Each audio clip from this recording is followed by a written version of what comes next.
The last thing I wanted to do was go beat the shit out of Reg, but that was where I was going. Reno wouldn't care if I handled it tonight or tomorrow, as long as it was handled. I didn't like things lingering. My foot hit the kickstand and I leaned forward, balancing my bike while I twisted the throttle, embracing the vibrations of the engine. 20-minute drive, 10 minutes with Reg.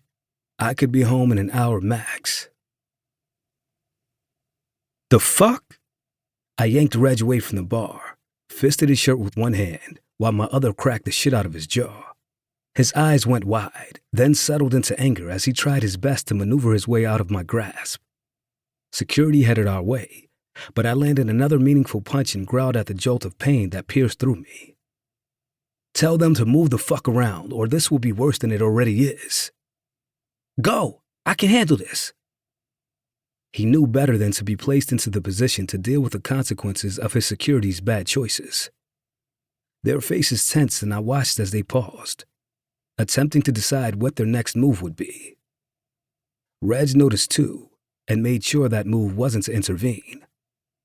I said I fucking got this! Go! They exchanged words between each other and walked away. Not completely, but they moved back. Loyal fucking lapdogs. You've got them well trained. Too bad it's not going to help you out of this. I delivered back-to-back punches. Lost count of how many, but when Reg was slouching to the point of me struggling to hold him up, I felt he'd gotten the message.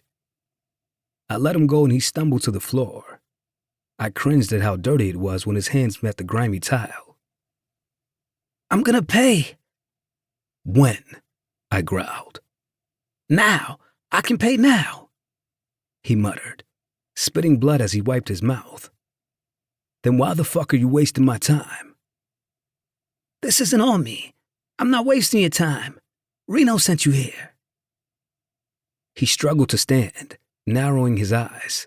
One was swelling. That was going to be pretty nasty in a few hours. Because you've been late, twice. So again, why the fuck are you wasting my time? I knew why. Reg was the type to pretend he was more important than he truly was. He made decent money at this strip club, the one that Reno fronted most of the cash to open. Instead of a loan, Reg chose to make Reno a partner. Not like he had much say in the matter. The money was paid in cash, off the books, because Reno didn't want traceable ties to Reg. He was into some pretty bad shit. He kept it out of the clubs, but was rumored to keep a team of women he pimped out. He only took on legal-aged women and didn't abuse them beyond using their bodies for money and favors. Wasn't my concern, so I didn't make it my business. Come to my office. I'll get the money. No, I'll wait here. You go get that shit and hurry the fuck up. Aye, he muttered. His lip was split, teeth bloody, and his face was swelling.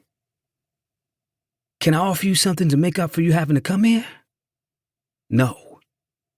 You sure? I can get you a private room. She'll take care of whatever you want. Money first.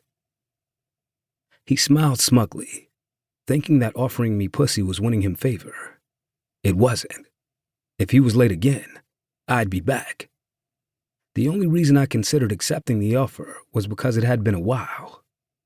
I couldn't really recall the last time I'd fucked. Months possibly. Sex wasn't something I typically sought out or needed. Women rarely understood my lack of engagement. My disconnect often presented as a challenge and caused them to work harder to gain my approval. Sex for me was about a release. That was it. I didn't want a connection. There never would be one. I simply needed the exchange. Here, 20 grand. I accepted the money and shoved it into the pocket of my hoodie.